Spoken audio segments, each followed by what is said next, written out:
Uttarakhand BJP के senior नेताओं की आज दिल्ली में बड़ी बैठक। मुख्यमंत्री पुष्कर सिंह धामी और बीजेपी प्रदेश अध्यक्ष होंगे शामिल। प्रदेश के सभी सांसद भी रहेंगे मौजूद।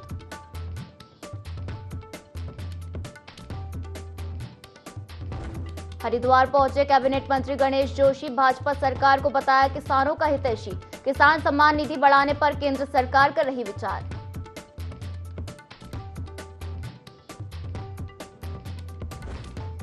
काशीपुर में शहरी विकास मंत्री प्रेमचंद अग्रवाल ने निर्माणाधीन एसटीपी प्लांट का किया निरीक्षण। प्लांट निर्माण में हो रही देरी पर जताई नाराजगी। कहा जुलाई में हो निर्माणाधीन एसटीपी प्लांट का ट्रायल।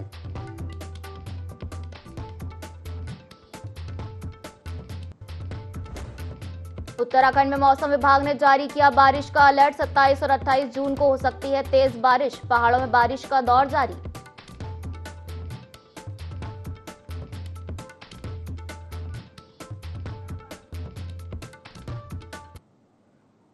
नमस्कार, बहुत स्वागत है आपका। देवभूमि लाइव देख रहे हैं आप और मैं हूं आपके साथ पायल। बुलेटिन की शुरुआत करेंगे देहरादून से आ रही बड़ी खबर के साथ, जहां उत्तराखंड बीजेपी के वरिष्ठ नेता की बड़ी बैठक होने जा रही है। आपको बता दें, दिल्ली में ये नेताओं की बैठक होगी। केंद्रीय राज्य मंत्री अजय टम्टा के आवास पर यह बैठक होगी। मुख्यमंत्री पुष्कर सिंह धामी और प्रदेश अध्यक्ष भी शामिल होंगे। बैठक में आगामी निकाय चुनाव व पंचायत चुनाव को लेकर भी चर्चा होगी। तो बड़ी खबर आपको बता रहे हैं देहरादून से, जहां बीजेपी के वरिष्ठ नेताओं की बड़ी बैठक होने जा रही है। दिल्ली में ये नेताओं की बैठक होगी। केंद्रीय राज्य मंत्री अजय टम्टा के आवास पर बैठक होगी। मुख्यमंत्री पुष्कर सिंह धामी और प्रदेश अध्यक्ष भी शामिल होंगे। बैठक में आगामी निकाय चुनाव व पंचायत चुनाव को लेकर चर्चा होगी।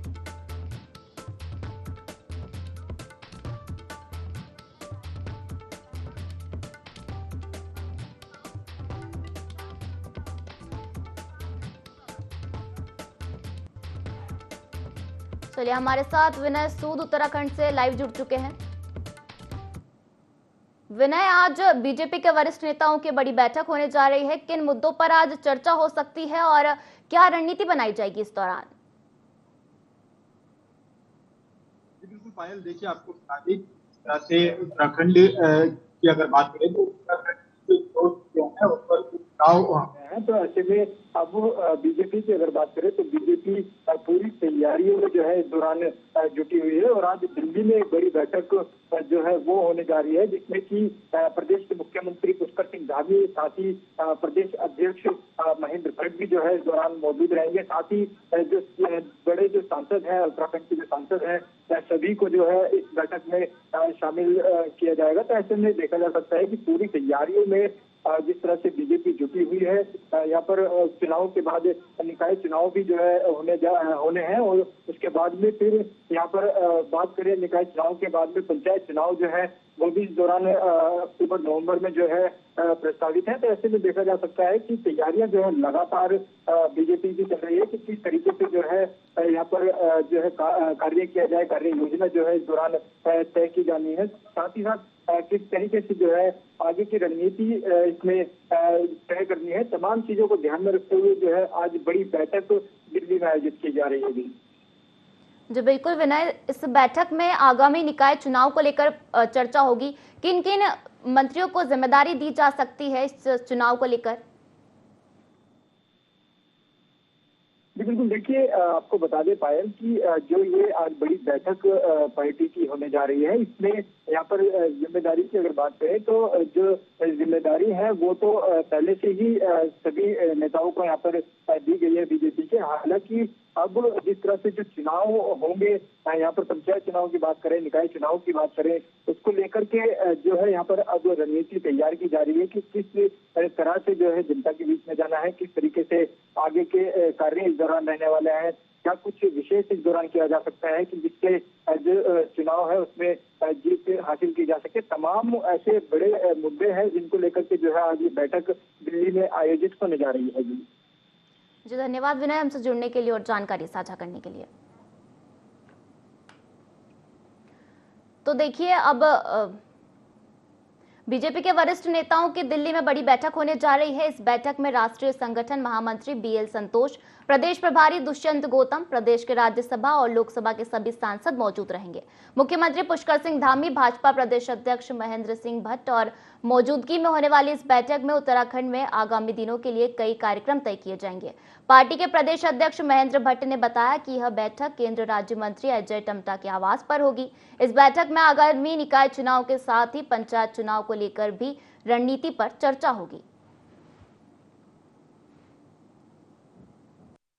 उत्तराखंड के 8 सांसद, 5 लोकसभा, 3 राज्य, इनकी बैठक भारत सरकार मंत्री बने अजय टम्टा जी के आवास पर होगी। इसमें हमारे राष्ट्रीय महामंत्री संगठन दुष्यंत अपने बीएल संतोष जी इस बैठक में रहने वाले हैं। प्रभारी दुष्यंत गौतम जी रहेंगे, सहप्रभारी रेखा जी रहेंगे और माननीय मुख्यमंत्री जी भी हम सब लोग बैठेंगे। एक तो जीत का उत्सव है, उसके साथ साथ आगामी दिनों के जो हमारे कार्यक्रम है उन कार्यक्रमों को और व्यापक स्वरूप देने की दृष्टि से उस बैठक में हमारी पूरी चर्चा रहने वाली है। साथ साथ नगर पालिका, नगर निगम के चुनाव में की दृष्टिकोण से कुछ चर्चाएं होंगी, उनके कार्यक्रम का स्वरूप तैयार होगा। उत्तराखंड की 2 विधानसभा सीट पर होने वाले उपचुनाव को लेकर दोनों पार्टियों ने अपनी कमर कस ली है। वहीं लगातार चुनाव की तैयारी के साथ साथ आरोप प्रत्यारोप का दौर भी शुरू हो गया है। कांग्रेस प्रदेश अध्यक्ष करण माहरा ने कहा कि शासन चलाना तो कांग्रेस को ही आता है। साथ ही कहा कि भाजपा में 100 से अधिक सांसद कांग्रेस पृष्ठभूमि के हैं और मंत्रिमंडल में भी आधे से अधिक मंत्री कांग्रेस पृष्ठभूमि से है। इसलिए चुनाव के समय कांग्रेस से नेताओं को तोड़कर भाजपा अपने खेमे में लाती है। साथ ही कहा कि उन्हें पता है कि उनके पास से योग्य नेताओं की कमी है।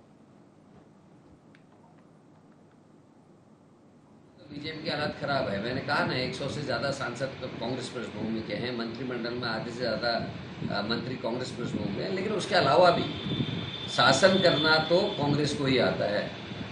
इसलिए मंत्रियों के लिए कांग्रेस से लोगों को ले जाया जाता है। बीजेपी की हालत खराब है। और इस समय भी देख लीजिए, अगर आप उत्तराखंड की बात करें, 2 अधिकारी चला रहे हैं। पूरा तंत्र जो है 2 अधिकारियों के ऊपर है। तो देखिए, उत्तराखंड में वाहन दुर्घटनाओं को देखते हुए दुर्घटनाओं पर नियंत्रण के लिए देहरादून संभाग ने चेकिंग अभियान चलाने पर जोर दिया है। इसी को देखते हुए आरटीओ एनफोर्समेंट शहर के विभिन्न चौराहों पर चालान काट रहा है। वहीं आरटीओ एनफोर्समेंट राजेंद्र बिराटिया के अनुसार लगातार कई दिनों से शहर के अंदर चालान और चेकिंग अभियान तेजी से की जा रही है, क्योंकि आए दिन सवारी वाहनों में ओवरलोडिंग की शिकायत मिल रही है और ओवरलोडिंग मैदानी और पहाड़ी क्षेत्रों में दुर्घटनाओं का एक बहुत बड़ा कारण बनता है। साथ ही साथ कई लोग दोपहिया वाहन चलाते हुए हेलमेट का प्रयोग भी नहीं करते हैं। काम कर रहा है। पहला काम तो हम प्रवर्तन कार्रवाई के माध्यम से करते हैं और दूसरा बहुत इंपॉर्टेंट काम जो हमें सौंपा गया है वो है रोड सेफ्टी का। तो परिवहन विभाग एक और तरह से चालानी कार्रवाई करता है। दूसरा, आजकल जो है जनता को जागरूक करने का काम भी परिवहन विभाग कर रहा है, जिसमें जो है परिवहन विभाग के द्वारा जो है पिछले वित्तीय वर्ष में जो है लगभग 21,000 के आसपास चालान किए गए होंगे और साथ साथ हमने जो है इसमें 450 के आसपास वाहन भी बंद किए हैं। इसके साथ आम जनता को जागरूक भी करते हैं कि वो अपने जो भी ऑफेंस करते हैं तो उनको जो है दोहराए ना। उत्तराखंड में विश्वविख्यात चारधाम यात्रा मुख्य रूप से गढ़वाल क्षेत्र की मानी जाती है, जो हरिद्वार, ऋषिकेश से होते हुए केदारनाथ, बद्रीनाथ, गंगोत्री और यमुनोत्री तक होती है। इसलिए 2 सालों से जिस तरह श्रद्धालुओं की संख्या में इजाफा हुआ है, उससे सरकार ने चारधाम यात्रा के नए विकल्प पर विचार करना शुरू कर दिया है, जो शायद कुमाऊं क्षेत्र से शुरू हो सकता है। हालांकि सरकार ने इस फैसले का गढ़वाल के लोगों और उनके अपने नेता विरोध कर रहे हैं। देखिए रिपोर्ट। पिछले 2 सालों से गढ़वाल क्षेत्र में चलने वाली चारधाम यात्रा में श्रद्धालुओं की संख्या लगातार बढ़ रही है। साल 2023 की यात्रा में 56 लाख से ज्यादा श्रद्धालुओं ने चारधाम यात्रा के दर्शन किए, जबकि इस साल भी श्रद्धालुओं की संख्या रिकॉर्ड तोड़ रही है। श्रद्धालुओं की इस बढ़ती संख्या के कारण कई बार सड़कों पर लंबा जाम देखने को मिलता है, जिससे श्रद्धालुओं के साथ साथ स्थानीय लोगों की भी मुश्किलें बढ़ रही है।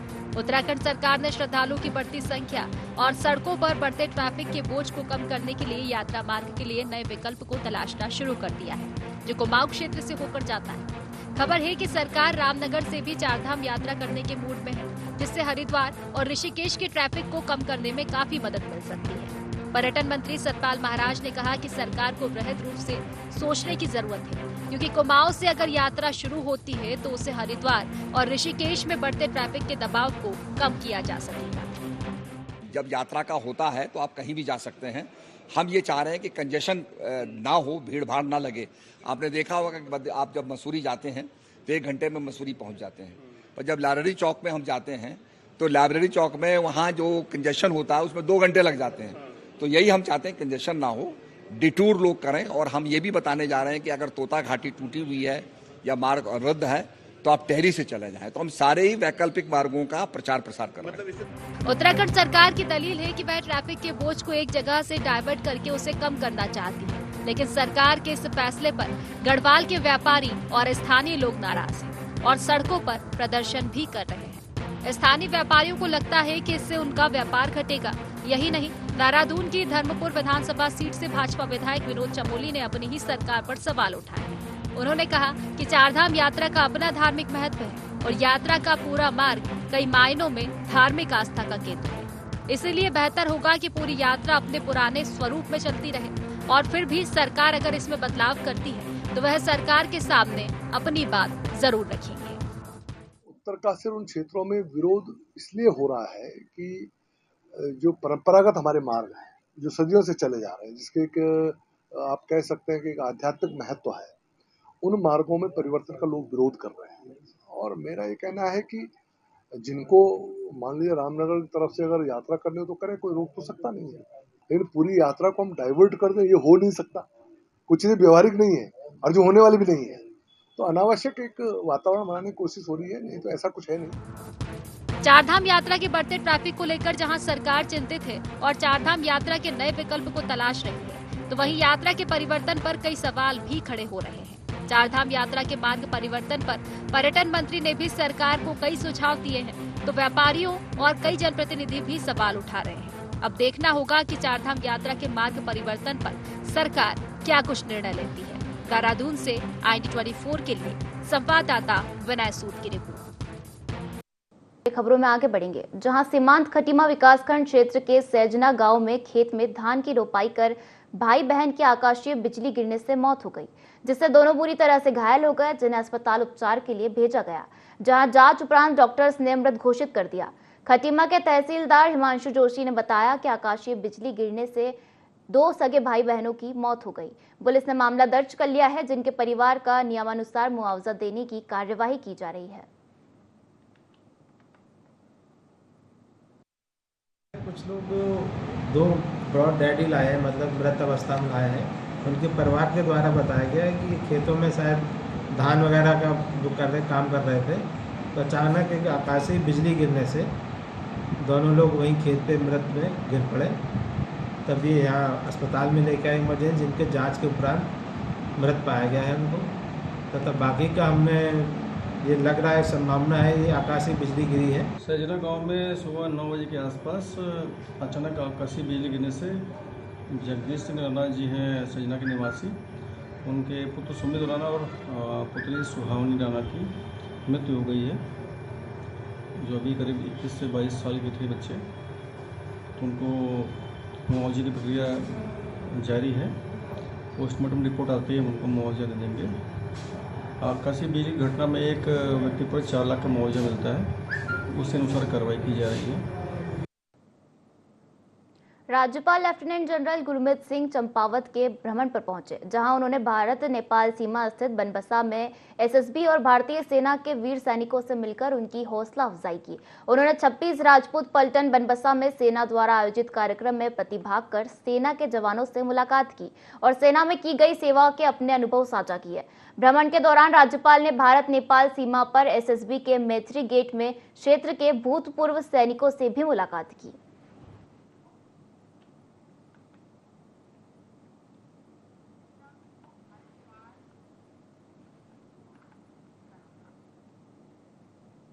पूर्व सांसद रमेश पोखरियाल निशंक हरिद्वार पहुंचे, जहां डाम कोठी में भाजपा कार्यकर्ताओं ने निशंक का जोरदार स्वागत किया।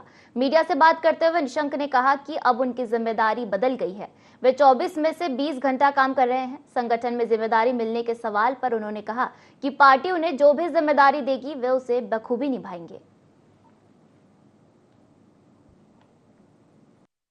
पास तो बच्चा हुआ समय नहीं, मेरे पास तो समय कभी रहा ही नहीं है ऐसा। मैं तो 24 घंटा में से 20 घंटा हमेशा ही काम करता हूँ, हमेशा, और आज भी। लेकिन मेरी जिम्मेदारियाँ थोड़ा सा बदलती रहती है।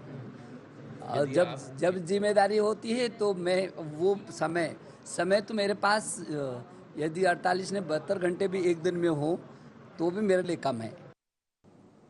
मुख्यमंत्री पुष्कर सिंह धामी ने गूंजी में मास्टर प्लान के तहत शिवधाम बनाने की बात कही है।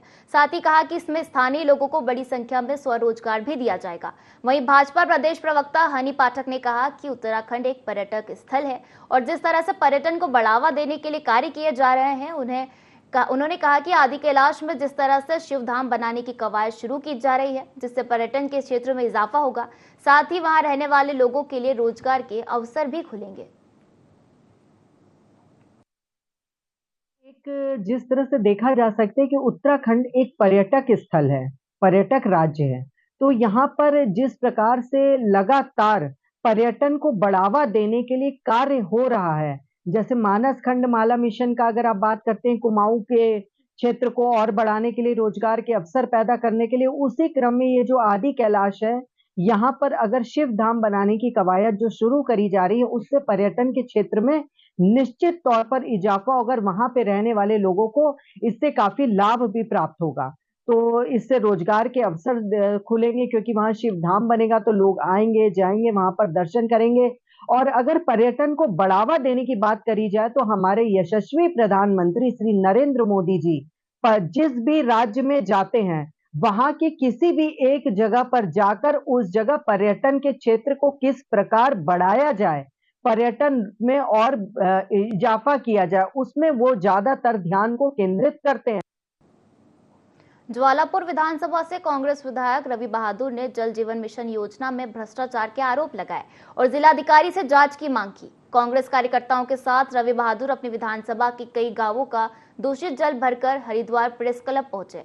प्रेस कॉन्फ्रेंस कर उन्होंने आरोप लगाया कि जल जीवन मिशन के तहत 650 करोड़ रुपए की योजना में करीब 250 करोड़ रुपए का भ्रष्टाचार किया गया है। भाजपा के चहेते ठेकेदारों ने मिलकर भ्रष्टाचार किया है, जिसका खामियाजा ग्रामीण क्षेत्र की जनता को उठाना पड़ रहा है। इतना बजट खर्च करके भी ग्रामीणों को पीने का साफ पानी नहीं मिल पा रहा है। योजना आपने 650 करोड़ की जल जीवन मिशन हरिद्वार को दी है, वो पर्याप्त भ्रष्टाचार है, पूर्ण तरीके से लिप्त है और उसमें 200 से 250 करोड़ का भ्रष्टाचार है। और भ्रष्टाचार की प्रकाष्ठा ये है कि ये आपका जल जीवन मिशन का पानी है, ये आपका गढ़मीरपुर का पानी है और ये आपका रोहालकी का पानी है। क्या ये पानी पीने योग्य है? अभी जिला जोई उसमें भी जल जीवन का मुद्दा उठाया गया, उसमें भी बताने का कार्य करा गया कि जल जीवन मिशन फेल है और जल जीवन मिशन के तहत हम ग्रामीणों को प्यासा नहीं रख सकते। हैंडपंप का बजट बढ़ाना चाहिए, जो कि इन लोगों ने नहीं बढ़ाया। चारधाम यात्रा लगातार रफ्तार पकड़ती जा रही है। विगत 2 दिनों से बदले मौसम के मिजाज के चलते हल्की बारिश की फुहारों के बीच यमुनोत्री, गंगोत्री सहित बद्रीनाथ, केदारनाथ धामों में तीर्थयात्रियों की आमद बढ़ती ही जा रही है। भू बैकुंठ धाम श्री बद्रीनाथ में हल्की बारिश के बाद हुए बादलों के जमघट और सुहावने मौसम के बीच श्रद्धालु दिव्य तप्त कुंड में स्नान करने के बाद भगवान श्री बद्री विशाल के दर्शनों का पुण्य लाभ सुगमता के साथ अर्जित कर रहे हैं। ब्रह्म कपाल तीर्थ से लेकर देश के पहले ऋतु प्रवासी पर्यटन गांव माणा मणिभद्रपुर के दर्शनीय स्थलों में तीर्थयात्रियों की भीड़ नजर आ रही है। कपाट खुलने से लेकर अब तक करीब 7.5 लाख श्रद्धालुओं ने भगवान श्री हरिनारायण प्रभु के दर्शन कर लिए हैं।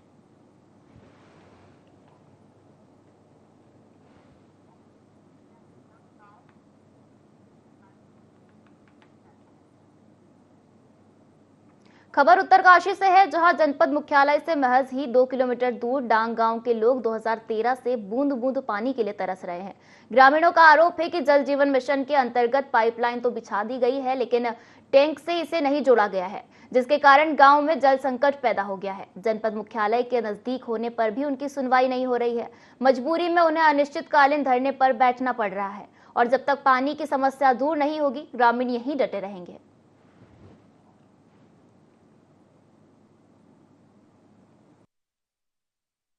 बचाओ आंदोलन के नेतृत्व में 18 जून से जिला प्रशासन के खिलाफ, जल संस्थान के खिलाफ, जिला प्रशासन की अनैतिक और अन्यायपूर्ण कार्यप्रणाली के खिलाफ, जल जीवन मिशन के भ्रष्टाचार के खिलाफ हम 18 जून से अनिश्चितकालीन धरना सत्याग्रह पर बैठे हुए। हमारे गांव में जल जीवन मिशन से पेयजल के टैंक का निर्माण किया गया।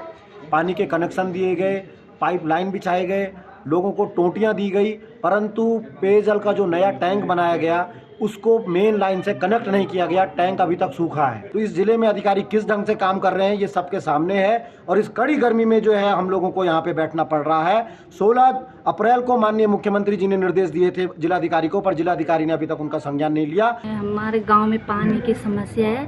हम यहाँ पे धरने पे बैठे हैं, हमें 5 दिन हो गए आज, और हमारे गांव में पानी नहीं आ रहा है। हमारे पास सुबह से प्यासे हैं और गांव में किसी के घर में पानी नहीं आ रहा है। टैंक बने हुए पर पानी नहीं दे। थराली प्रधान संगठन के ग्राम प्रधानों ने खंड विकास कार्यालय के माध्यम से प्रधानमंत्री और मुख्यमंत्री उत्तराखंड को ज्ञापन भेजते हुए त्रिस्तरीय पंचायत प्रतिनिधियों का कार्यकाल बढ़ाने की मांग की है। ग्राम प्रधानों ने कहा कि हरिद्वार को छोड़कर शेष 12 जनपदों ने त्रिस्तरीय पंचायत चुनाव 2024-25 में होने वाले हैं, जबकि कोविड-19 महामारी के कारण 2 वर्षों तक ग्राम पंचायतों में विकास कार्य बाधित रहे हैं और कई कार्य अधूरे पड़े हैं। ग्राम प्रधानों ने मांग की है कि कोरोना महामारी ने इन 2 वर्षों को पंचायत के 5 वर्ष के कार्यालय से नहीं जोड़ा जाना चाहिए। कार्यकाल नहीं बढ़ाने पर आंदोलन करेंगे। की मांग है कि हमारा कार्यकाल कम से कम 2 साल बढ़ाया जाए, क्योंकि बीच में कोरोना काल के चक्कर में हमारे गांव में कोई भी काम नहीं हुआ, ना प्रस्ताव गांव की बढ़ी थी, ना गांव में खुली बैठकें हुई थी। इसलिए वो जो गांव का जो विकास होना था हो नहीं पाया। इसलिए हम चाह रहे कि कम से कम 2 साल हरिद्वार के साथ हमारे पूरे उत्तराखंड का चुनाव एक साथ किया जाए। इसलिए वो कुछ प्रधानियां, क्योंकि महिलाएं बहुत इंटीरियर एरिया में है, इसलिए वो आ नहीं पाए, उनको हो सके सुविधा ना मिल पाई। अगला कदम हमारा 1 जुलाई से इसमें चक्का जाम का वो करने का है, तालाबंदी करने का है। तो जैसे जैसे हमें ऊपर से दिशा निर्देश मिलेगा उसके अनुसार हम आगे का वो करेंगे। मैं ये बताना चाहता हूं कि जो प्रदेश प्रधान संगठन ने और पूरे तीनों त्रिस्तरीय पंचायत चुनावों के संगठनों ने जो आज निर्णय लिया था कि आज हम पूरे प्रदेश में ज्ञापन देंगे। पूरे प्रदेश में जितने भी प्रधान संगठन के माध्यम से आज ज्ञापन मुख्यमंत्री जी को दिया जाएगा, और जिसमें ये बात सामने आई थी कि कम से कम प्रधान संघ के कार्यकाल को, जो कोरोना के टाइम पे प्रधान संघ का जो कार्यकाल 2 वर्ष लगभग शून्य का कार्यकाल था, उस कार्यकाल को बढ़ाने की दिशा में प्रदेश सरकार कोई ना कोई निर्णय जल्द से जल्द निकाले। अन्यथा प्रदेश प्रधान त्रिस्तरीय पंचायत चुनावों का जो संगठन है वो आंदोलन करने पे मजबूर हो जाएगा। जो त्रिस्तरीय पंचायत चुनाव है प्रदेश संगठन है, उसके लिए ये हम थराली विकासखंड से भी समर्थन देते हैं। मुख्यमंत्री पुष्कर सिंह धामी की अध्यक्षता में हुई मंत्रिपरिषद की बैठक में राज्य की सहकारी समितियां की प्रबंध समिति में महिलाओं को 33% आरक्षण दिए जाने को लेकर प्रस्ताव पास किया गया, जिस पर भारतीय जनता पार्टी के प्रदेश महामंत्री आदित्य कोठारी ने सरकार का आभार व्यक्त करते हुए कहा कि हमारी सरकार महिलाओं के प्रति संवेदनशील है। महिलाओं को कैसे स्वावलंबी बनाया जा सके, कैसे राजनीतिक क्षेत्र में भी उनकी अग्रणी भूमिका रखी जाए, जिस पर हमेशा से कार्य करती रही है। चाहे वह खंडूरी सरकार के दौरान पंचायतों में 50% महिलाओं की भागीदारी का विषय हो या फिर केंद्र सरकार के द्वारा राजनीतिक क्षेत्र में 30% महिलाओं की हिस्सेदारी का बिल।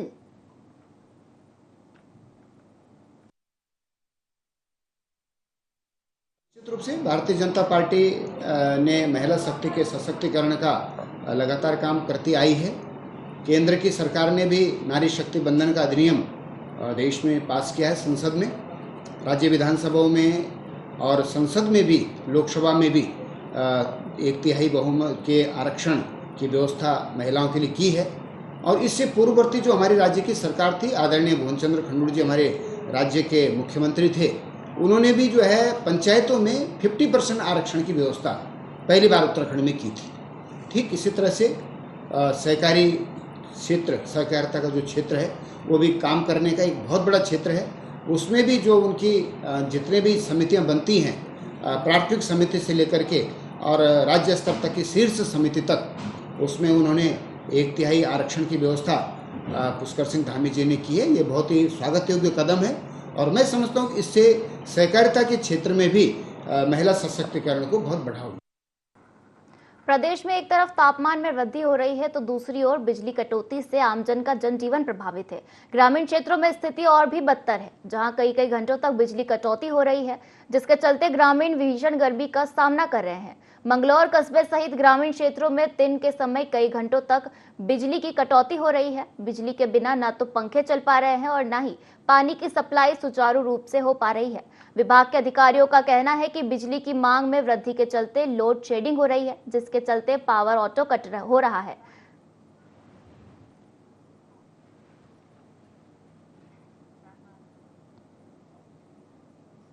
बुलेटिन में फिलहाल इतना ही। आप बने रहिए IND24 के साथ। नमस्कार।